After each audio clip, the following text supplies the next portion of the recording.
The colony of Vega 9 was never meant to be important. It was far away from the busy worlds near Earth, hidden at the edge of explored space. People who lived there called it quiet, peaceful, and forgotten by the rest of humanity.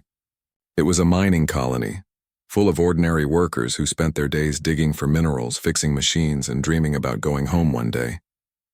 Life was slow, predictable, and safe. That's what everyone thought, until the day the stars changed color. It started like any other morning.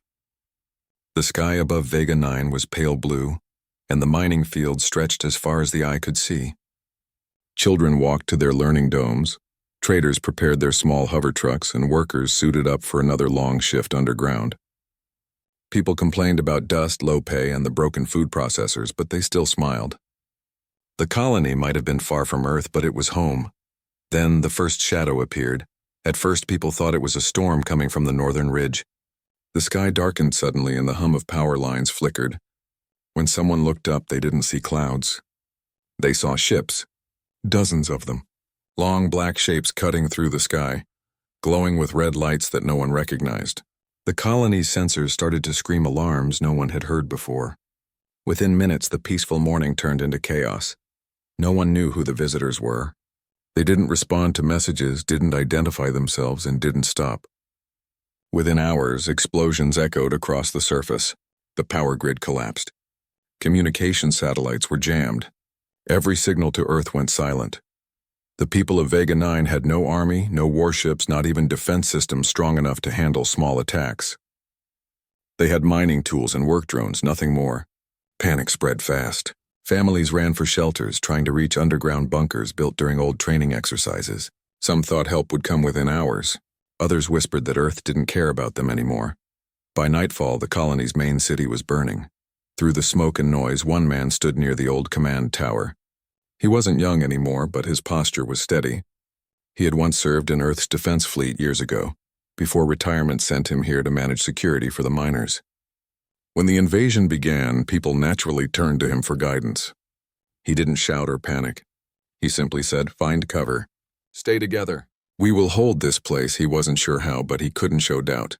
The people needed someone who looked like he had a plan. Over the next few days, the attackers, who people began calling the Dominion, spread across the planet. They weren't like anything the colonists had seen before. Their machines were smooth, silent, and built for destruction. They didn't communicate, didn't negotiate. They took control of mines, energy stations, and food depots. Anyone who resisted was forced to flee or hide in the mountains. For the survivors, days became weeks. The once busy colony now looked like a graveyard of metal and dust. The skies were always gray, and the smell of burnt ground never faded. The few remaining groups of colonists moved quietly, using old tunnels to travel between shelters. They shared whatever food was left, fixing broken equipment, whispering stories about rescue that no one believed anymore. In the dark of night, they would gather near small fires, watching the sky and wondering if Earth even knew what had happened. They remembered the promise made when Vega 9 was founded. No colony will ever stand alone. Those words felt hollow now. No messages went through, and the stars offered no sign of help. In one of those cold nights, a young technician asked softly, "Do you think they'll come for us?" The older man who led them paused before answering. "Earth remembers its own," he said quietly, staring at the flickering fire. "They will come." But when he turned away, his eyes told a different story. He didn't know if Earth could even hear them. Time passed slowly. The Dominion built command towers and patrol routes guarding every major area. The colonists tried sending emergency beacons using old mining satellites, but each one was destroyed minutes after activation. Still, they didn't stop trying. People learned to hide better, move faster, and work together in silence. The older man taught them basic survival tactics from his time in the fleet: how to mask heat signatures, how to use terrain to their advantage, how to keep morale alive when everything feels lost. One night, deep inside the tunnels, the colonists picked up a faint radio signal. It was weak, barely understandable, but it wasn't Dominion code. It was human. The technician's hand shook as she tried to clean the noise. The message repeated 3 times. "This is Vega 9, requesting immediate." Then it cut off. That was enough to light hope again, even if just for a while. Days turned into months. The Dominion began sending drones to search the tunnels. Each week, more hiding spots were discovered and destroyed. Supplies ran dangerously low. People grew thinner, quieter. But even in those hopeless days, small acts of courage kept the colony alive. A mother shared her last meal with a child not her own. A group of miners risked their lives to steal medical supplies from a Dominion base. Every time someone returned alive, the group celebrated in silence and always. The older man kept repeating the same phrase. Earth remembers its own. Nobody believed it completely anymore, but they needed those words. They were the only thing keeping their hearts from breaking. One evening, while repairing a damaged oxygen pump, a young worker looked up at the older man and said, "Sir, even if they never come, we still have to fight, don't we?" The older man nodded. "We fight because we're still human," he replied. "That's what they can't take from us." That night, the colonists decided to make one final attempt to reach Earth. They used the last functional probe left on the planet, a small device once used to map asteroids. They connected it to the remaining communication arrays and launched it into deep space. No one knew if it would work. The Dominion's ships were everywhere and the probe's power was low. But when it lifted off, everyone in the underground base watched silently, tears glimmering in their tired eyes. For the first time in months, they felt like they had done something that mattered. The probe disappeared into the sky, a tiny light swallowed by the stars. In the days that followed, nothing changed. The Dominion continued their patrols and the colony continued hiding. People started to fall sick, the old shelters collapsing under constant pressure. The hope they had briefly felt began to fade again. Still, whenever someone gave up, someone else would whisper, "The message is out there. Maybe someone saw it." The older man never let go of that thought. He kept a small notebook, recording the names of those who had survived and those they had lost. On the final page, he wrote just one sentence. "If anyone ever finds this, tell Earth we waited." And so, life on Vega 9 became a slow, painful routine of survival. The Dominion didn't care about them anymore. They had taken what they wanted and left their patrols behind. The colony was dying quietly, its people fading into history. But somewhere far beyond the dark sky, that tiny probe kept moving. It carried the voices of Vega 9, broken, desperate, but still human. No one on the planet could see it anymore, but the signal continued across light years, whispering into the emptiness. "This is Vega 9. We are under attack. Please, anyone, hear us." The colonists didn't know it yet, but that small signal had escaped the Dominion's reach. It would keep traveling through the void for months until one day it reached home. And when Earth finally heard it, everything would change. The message from Vega 9 drifted silently through space for months. It crossed dust clouds, old satellite fields, and forgotten routes once used by explorers.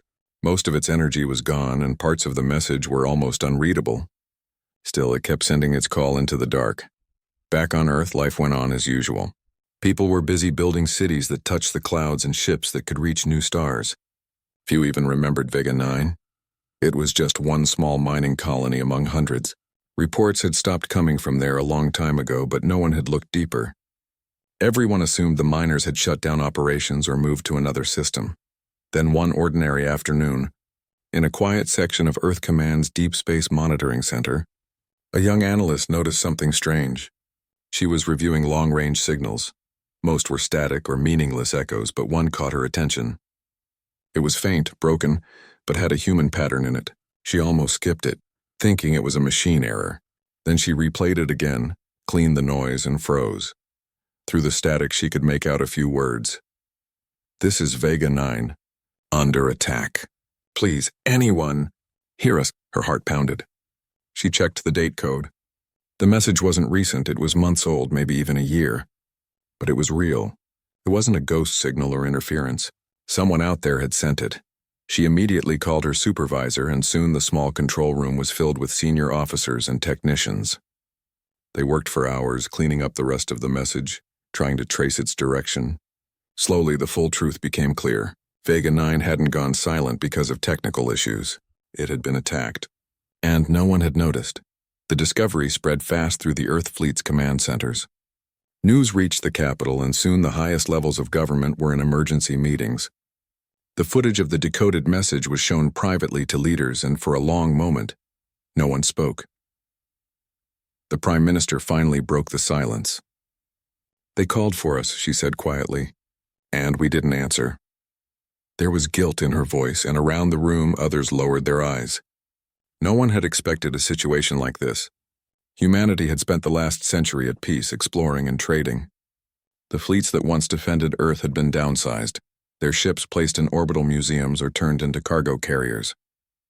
The idea of war seemed ancient, something that belonged in history books. But now, that illusion was gone. Over the next few days, teams worked to recover any additional data from the probe's transmission. They found fragments of images, shattered cities, burning skies, and desperate people hiding underground. The faces were tired, scared, but still alive. There was no sign of the attackers, but their technology was far more advanced than anything seen before. When the images reached the public, the reaction was immediate. News channels broadcasted them across every continent. People stopped what they were doing to watch the story unfold. Commentators called it the Lost Colony Crisis. Families gathered around screens in silence. Some cried, others were angry, but everyone asked the same question. How could Earth have ignored them for so long? The government couldn't stay silent anymore. That evening, a special announcement was made. The Prime Minister appeared before the world, her expression calm but heavy with emotion. "Citizens of Earth," she began, "today we learned the truth about Vega 9. The people we thought lost have been fighting for survival. They believed we would come for them. And they were right. Humanity does not abandon its own. Starting tonight, the full might of our fleets will be reactivated. We will bring our people home." Those words echoed across the planet. Factories that had been dormant for decades reopened overnight. Engineers, pilots, and technicians from every region volunteered to help. Retired officers came forward offering experience from old wars. The docks at Luna Base and Mars Shipyard came alive with activity. Massive carriers, silent for generations, were reawakened. Their engines roared again as if they had been waiting for this moment.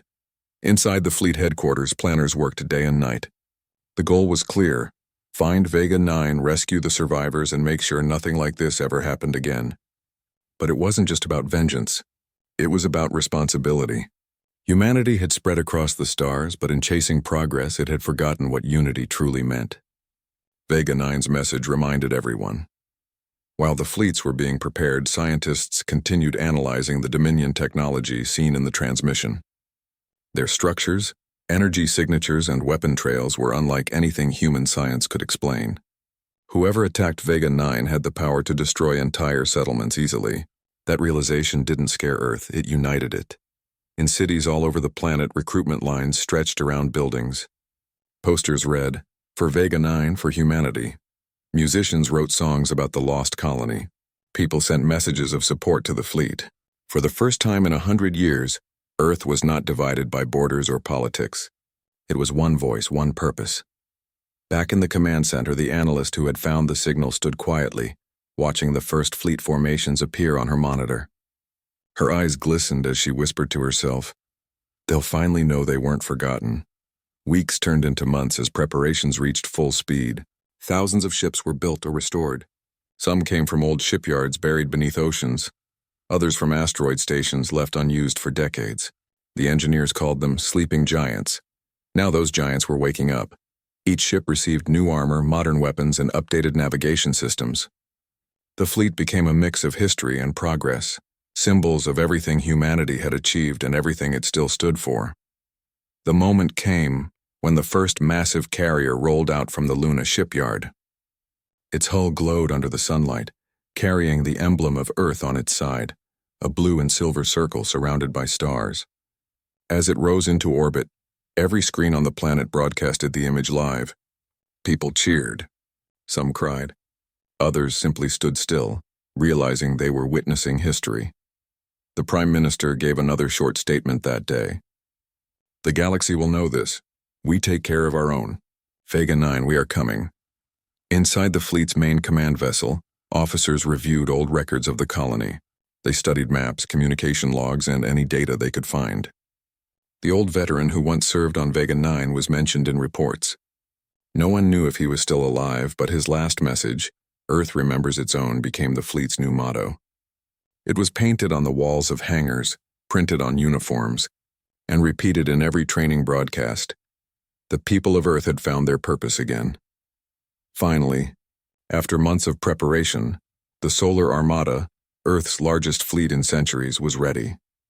More than 700,000 ships stood in formation around the moon, stretching across the dark horizon like a sea of stars. Their lights shimmered in silence, waiting for the command to depart. In the control room, the Prime Minister watched the display screen showing the fleet's full strength.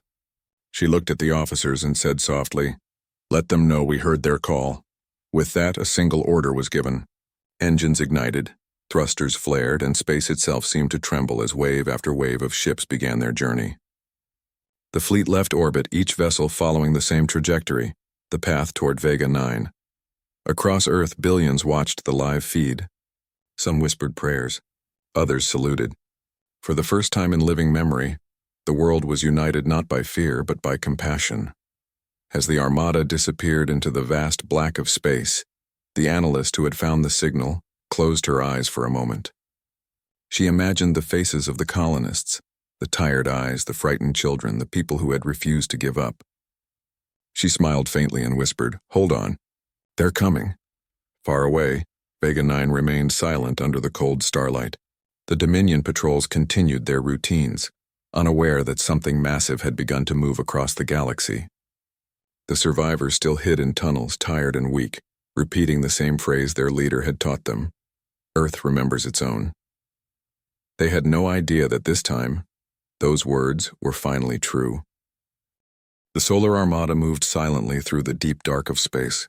From a distance, it looked like a river of light flowing across the stars. Thousands of ships, large and small, glided together with perfect precision. Inside every vessel, crews worked in calm focus. Some had been soldiers all their lives. Others were engineers, scientists, or volunteers who had never left Earth before.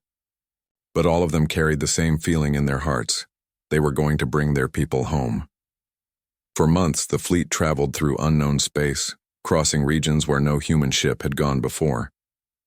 The journey was long, and the stars outside the windows looked endless. Every few days, communication officers played back the old Vega 9 signal, the weak, broken message that had started it all. It reminded everyone why they were there. "This is Vega 9, under attack. Please, anyone, hear us." Even though the message was faint, it gave the crew strength. Some would stop whatever they were doing just to listen. It made them feel connected to those still waiting far away. As the fleet approached the outer edge of Dominion territory, the atmosphere inside the command ships grew heavier. Scanners detected traces of destroyed satellites, burnt debris, and broken signals, evidence of a powerful force. Officers studied the readings carefully, marking safe routes for the fleet to pass unnoticed. The Dominion's technology was advanced, but Earth systems had been upgraded too. Every ship carried new defense software designed to keep their movements hidden. Back on Vega 9, time had nearly lost its meaning. The survivors no longer counted days. They lived one sunrise at a time. Their underground shelters had grown smaller. Air filters barely worked, and food was almost gone. Yet they refused to give up completely. Every now and then, someone would climb to the surface at night to check the skies. It was dangerous. Dominion patrols still passed by regularly, but people needed hope. One evening, a young miner returned from a surface watch with a strange look in his eyes. He had seen something, a bright flash in the far horizon that didn't look like a star. It was quick, distant, but it moved differently. "Maybe it was lightning," one of the others said. "There's no lightning here," he replied quietly. Not for years, no one knew what to think. They wanted to believe it was something good, but fear had taught them not to hope too much. The older man, who still led them, listened in silence. He didn't say a word at first, but that night, when everyone slept, he went to the surface himself. The wind above ground was cold and sharp. The land stretched out in gray silence under a sky full of stars. He looked up for hours, eyes searching for movement. For a long time there was nothing, just darkness and distance. Then for a brief second he saw it too, a shimmer in the black sky like light reflecting on water. It vanished quickly, but it was enough. He went back underground and didn't speak of it, not yet. But for the first time in months his hand stopped shaking when he wrote in his notebook. Far away, inside the flagship ECS Horizon, Earth's commanders gathered around a large holographic map. They had reached the Vega system, the last jump before Vega 9. The navigation officer reported that Dominion forces had several outposts scattered around the system, along with patrol fleets guarding entry points. Entering quietly would be nearly impossible. The Prime Admiral looked at the map for a long moment. "We didn't come this far to hide," she said finally. "We came to bring them home." Orders were sent out across the fleet. Engines powered up one by one, forming lines of light across the darkness. The ships adjusted formation, shields humming softly. The command channel echoed with calm voices reporting readiness. When the countdown began, the stars outside seemed to bend and twist. Then, with a burst of blue light, the entire armada jumped into hyperspace, their final leap toward Vega 9. The colonists below had no idea what was coming. But in the following hours, the planet began to change. Dominion sensors detected massive energy spikes beyond the system's edge. Their patrol ships rushed to investigate. They found nothing at first and only empty space. Then, as they turned back, space itself opened up before them. Thousands of bright lights poured through the void. It was like a sunrise breaking across the galaxy. The first wave of Earth's ships emerged from hyperspace, followed by hundreds more. The Dominion patrols froze, unable to comprehend what they were seeing. Inside the flagship, the navigation officer whispered, "We're here." The command deck went quiet. Every crew member looked at the main display as Vega 9 appeared, a small planet shining faintly against the background of stars. There it was, the place that had called for help, the world everyone thought was lost. The Prime Admiral took a deep breath. "Send the signal," she said. Across the entire fleet, a single message was transmitted on an open frequency, strong and clear. "This is the Earth Solar Armada. We have reached Vega 9. For the first time in years, a human voice echoed across the system. On the surface, deep inside the tunnels, the old radios that the colonists kept for memories suddenly came alive with static. At first, no one paid attention. They had long given up trying to make them work. Then someone noticed a pattern in the sound.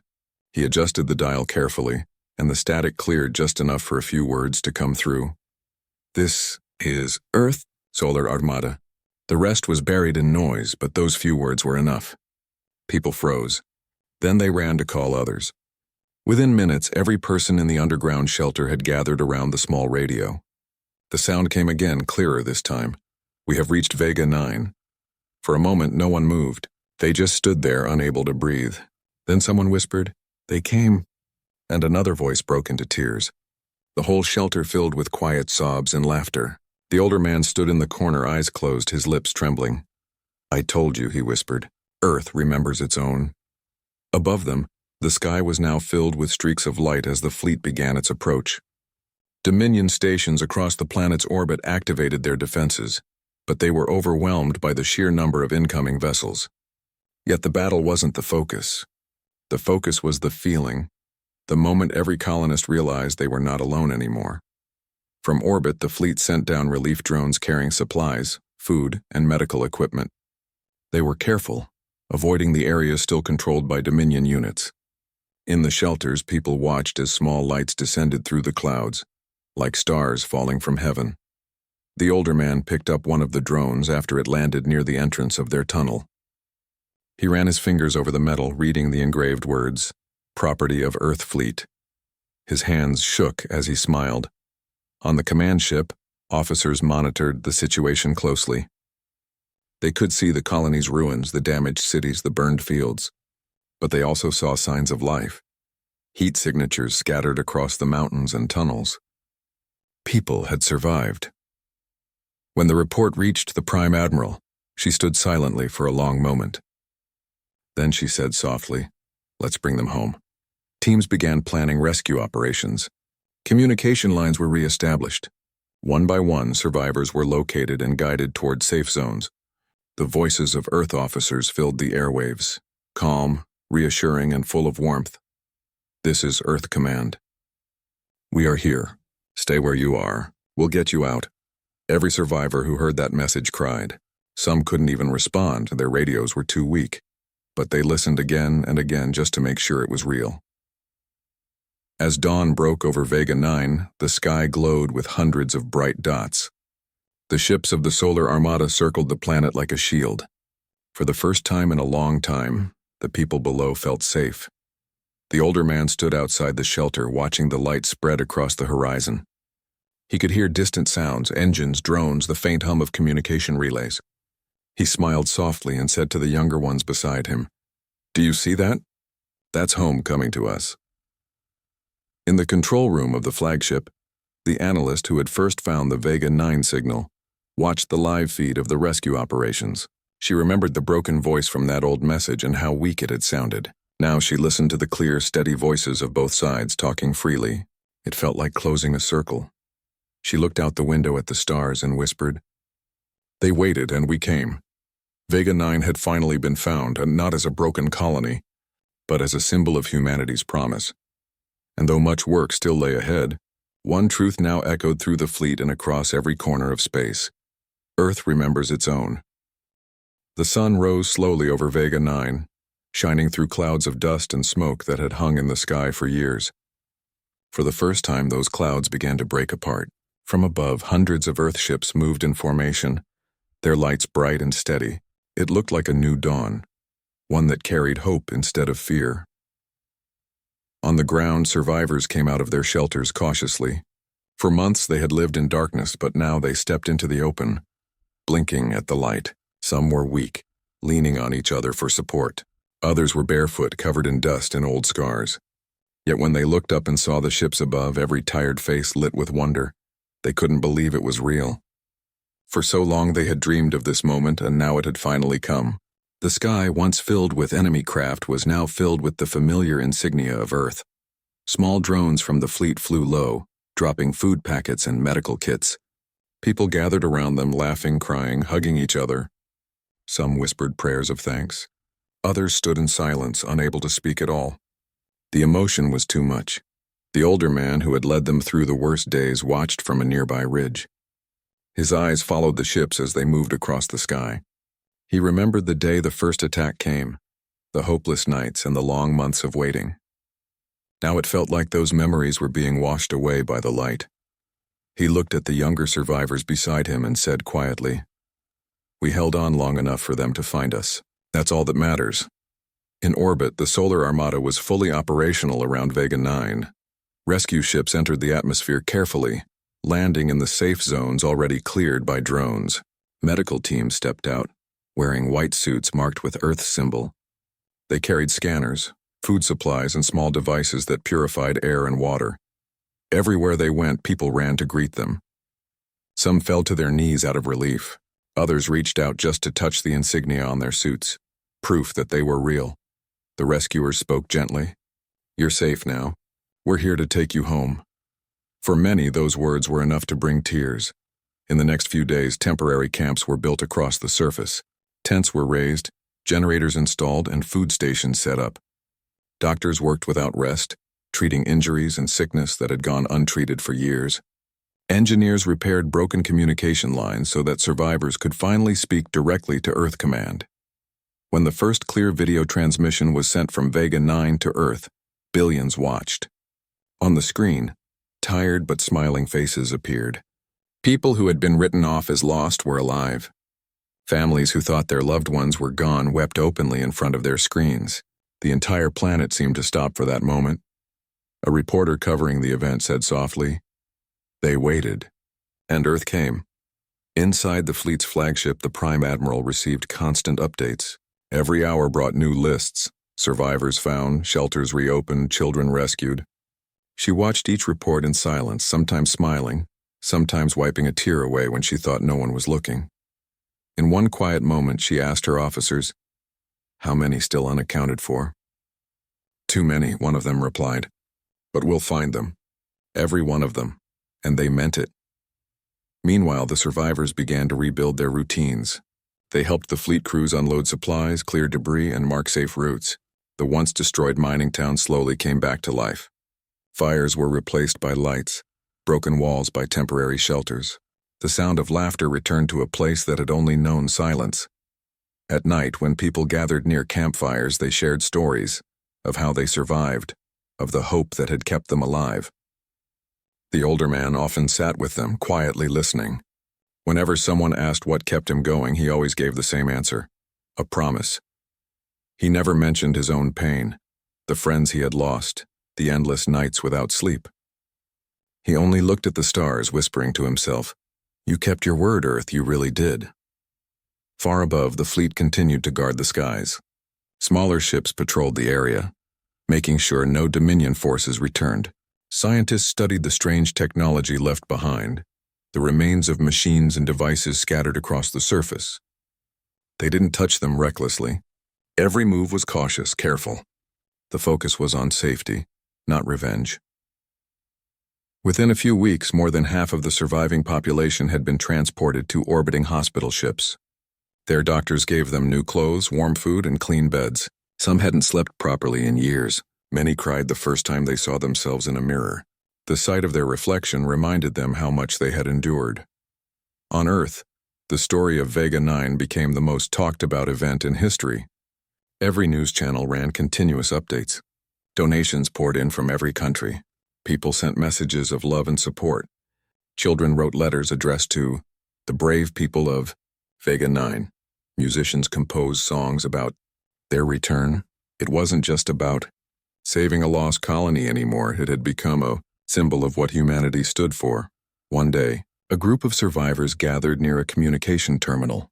They wanted to send a message to Earth. When the connection opened, they saw millions watching live. The older man stepped forward. His voice was soft but steady. "To the people of Earth," he began, "we want to say thank you. You didn't forget us. You reminded us what it means to be human. We are alive because you chose to care." The crowd listening across Earth fell silent. Some clapped, some cried, and others simply bowed their heads in respect. The message traveled across every network, repeated in dozens of languages. That same evening, the Prime Minister of Earth sent a reply. "To our brothers and sisters of Vega 9, she said, "you are never alone. Every corner of Earth stands with you. From this day on, no colony will ever be left behind again." The older man smiled as he heard those words. They were the same ones he had told his people to believe in. Now they were real. In the following days, as rebuilding continued, the fleet began constructing a new base. Not a military one, but a center for cooperation and protection. Engineers named it the Haven. It was meant to stand as a reminder that wherever humans went, unity would follow. Life on Vega 9 slowly started to feel normal again. Children played near the camps, their laughter echoing through the canyons. Adults worked side by side with the fleet crews, clearing land for crops and rebuilding homes. The once dead planet was breathing again. One afternoon, while walking near the edge of the rebuilt town, the older man found a small piece of metal half buried in the ground.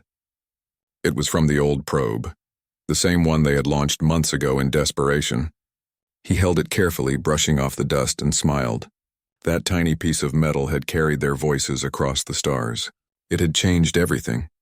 He placed it on a rock near the camp as a small monument. A simple plaque was later added beside it. The words were short. They called for help. And help came. At night, when the stars filled the sky, the survivors often looked up and talked about what came next. Some planned to return to Earth. Others wanted to stay and rebuild Vega 9 as a symbol of endurance. The fleet offered to help with both choices. There was no pressure, only support. The older man decided he would stay. "This planet taught us how to fight for life," he said softly. "It deserves to live too."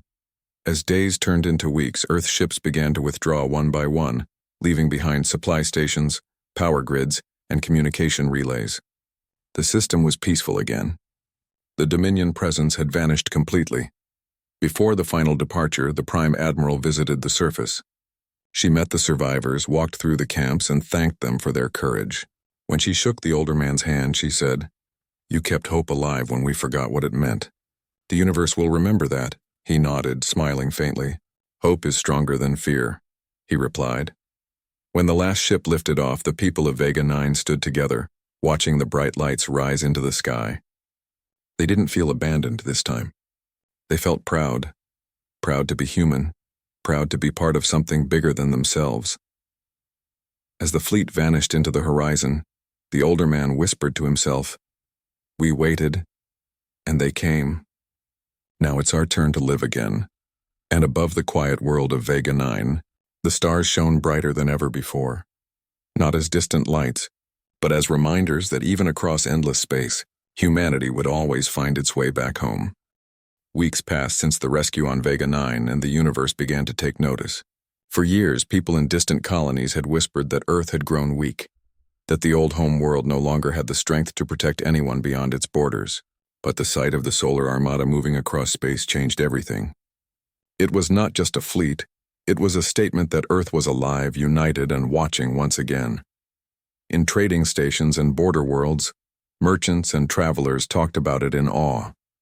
Some said the fleet looked endless, like a shining wall of metal that stretched from one side of the sky to the other. Others spoke of how it arrived without warning, striking with such precision that the enemy had no time to react. The message spread fast. Humanity was back. Far away, deep inside Dominion territory, the news reached the High Council. They gathered in their towering citadel made of dark stone and silver glass. The leaders sat around a glowing table, their faces calm but their eyes restless. The head of the council spoke first, his voice low. "The humans have returned. Vega 9 was supposed to be erased, but they came, and they won." No one spoke for several moments. The silence in that great hall was heavier than words.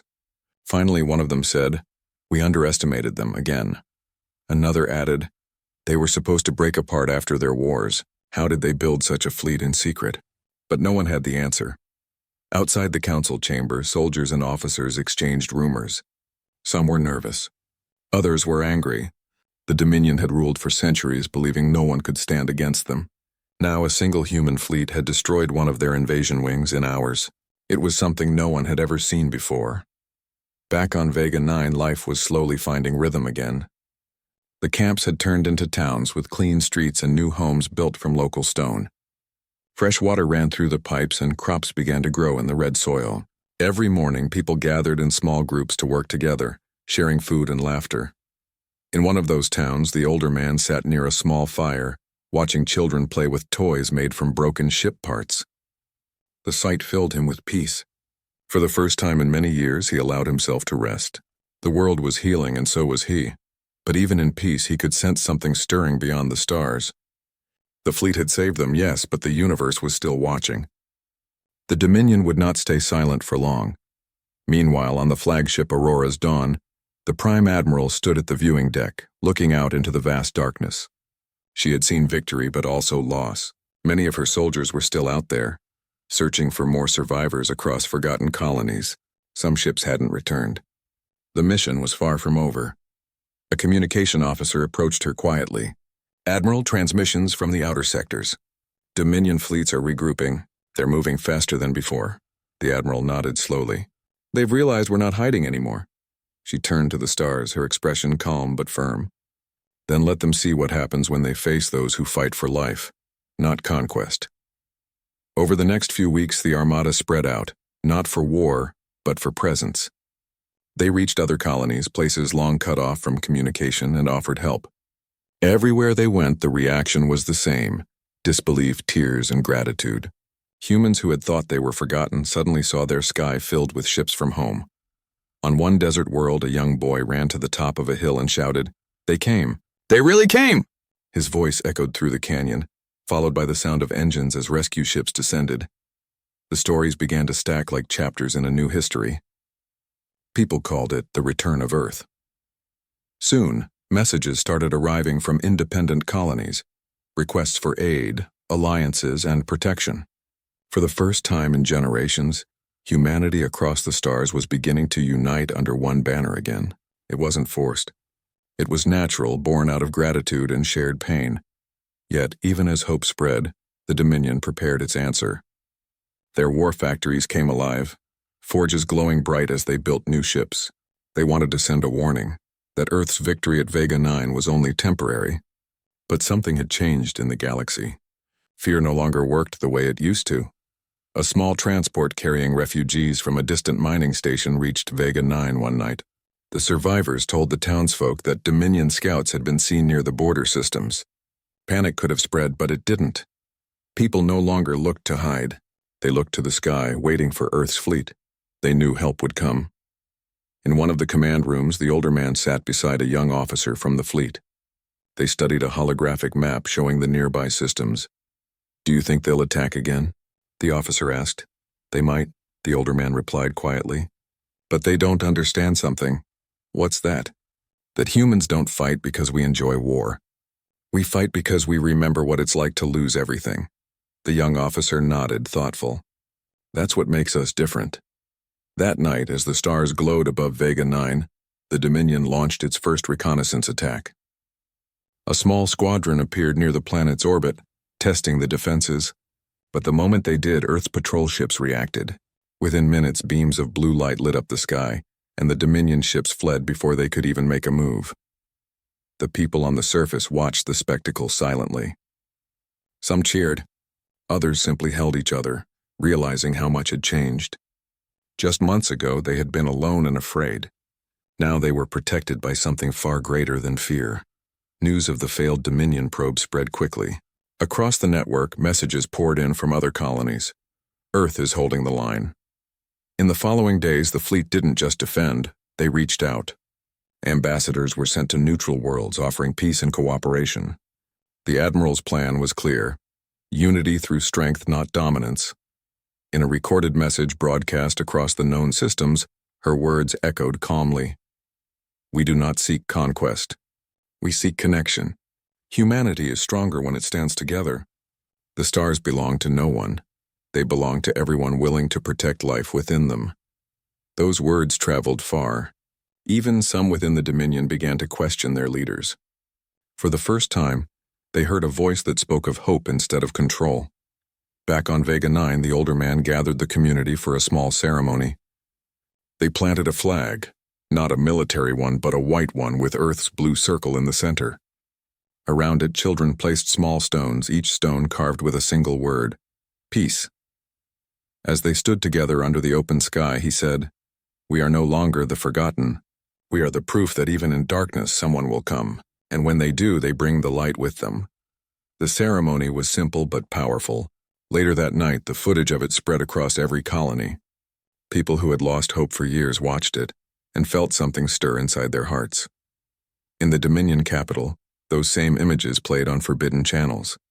Some young officers watched quietly, seeing the humans not as enemies but as survivors who refused to die.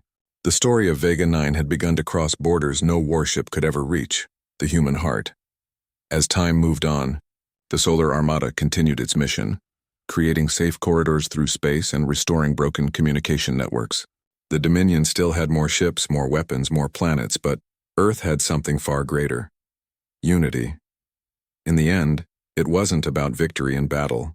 It was about reminding everyone what humanity stood for. Wherever the fleet went, people rebuilt, children laughed, and communities grew stronger. The older man, now walking slower but with a peaceful smile, often sat near the same hill where he first saw the rescue ships arrive. He watched the new sunrise each morning, the sky clearer than ever before. Sometimes he spoke softly to himself, as if talking to the wind. They thought no one would come. But we did, and we'll keep coming for anyone who calls. Above him, the stars shimmered like a promise kept, and somewhere, beyond those stars, the Dominion watched, realizing too late that they were no longer facing a scattered people. They were facing humanity united. The story of Vega 9 had become more than history. It had become a legend, passed down through every generation that followed. And with every telling, the message stayed the same: no matter how far humanity travels, no one will ever be left behind again. Months passed, and the name Vega 9 became a symbol across the stars. What had once been a forgotten world was now the heart of a new beginning. Ships came and went every day, trading vessels, research crafts, and transports carrying engineers, teachers, and healers. The once silent canyons now echoed with the sound of life. The Solar Armada had not returned to Earth completely. Many ships stayed in orbit, working with the people to build something lasting. The base they had started, the Haven, was now a small city in space, floating above the planet like a silver guardian. Inside it, people from dozens of worlds worked side by side.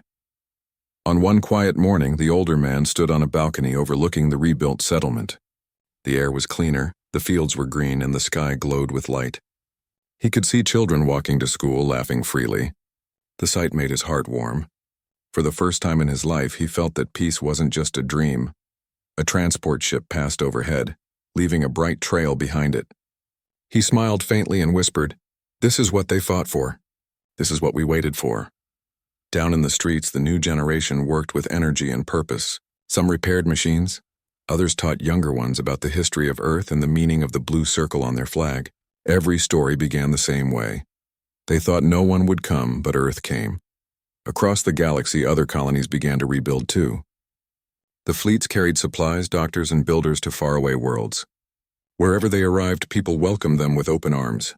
Slowly, humanity began to feel like one family again, spread among the stars but connected by hope. On Earth, the mood was different now. The planet that once seemed weary and divided was united again. Streets that had seen protests and fear now filled with lights and songs. People spoke proudly about those living far away. It was no longer us and them. It was simply all of us. One evening, a grand broadcast connected every colony, every ship, every settlement. Billions of humans across space gathered to watch the same screen. The Prime Admiral appeared, her face calm and strong.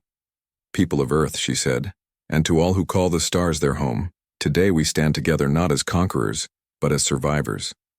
Vega 9 reminded us who we are. We build, we protect, and we endure. Wherever life exists, we will stand for it." Her words echoed through every home, every hall, every camp. For a long time after she finished, no one spoke. Then slowly the silence turned into applause. Soft at first, then roaring, spreading across worlds. It was not just a celebration of victory, but of unity. In the Dominion territories, those same words were being heard in secret. Some of their people listened quietly, wondering if everything they'd been told about humans was wrong. Soldiers who had once fought in the invasions began to question why they were ordered to destroy instead of build. The story of Vega 9 had started to reach even their hearts. In the months that followed, a strange thing happened. Small Dominion outposts began sending peaceful messages. Some asked for trade. Others asked for talks. A few even offered information to prevent future conflict. The fear that once ruled their empire was slowly fading. The older man on Vega 9 often received visitors, scientists, officers, young explorers. They came to hear his story. He told them everything, not with pride but with humility. "We were not strong because of weapons," he said.